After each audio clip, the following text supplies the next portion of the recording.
大家好，我是动物园冷园长，这是我们长得像小海豚一样的蓝妹。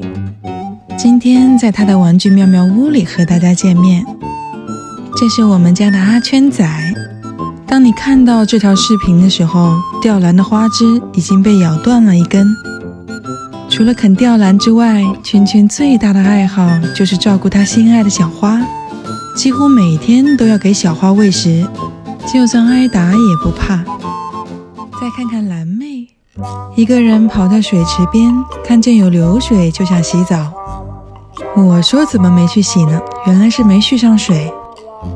在台面上酝酿了一下情绪，等水放多一些，再转个圈圈，就准备跳下去了。蓝妹现在已经基本适应了水池，可以自己独立洗澡，我不在她也不会害怕。应该是前2天刚洗过澡的缘故，今天蓝妹只是浅浅地洗了一下肚皮和脸脸。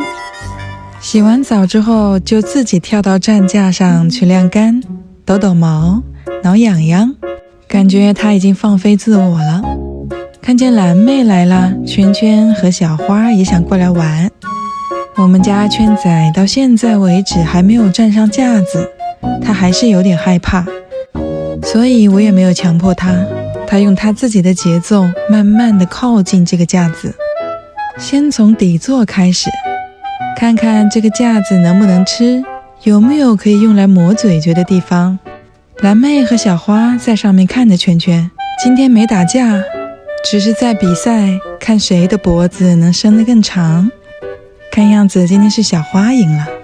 圈圈突然飞上来，把他俩都看呆了。那么趁这个机会，让3只小鸟拍张合照吧。希望大家看得开心，我们下期再见吧。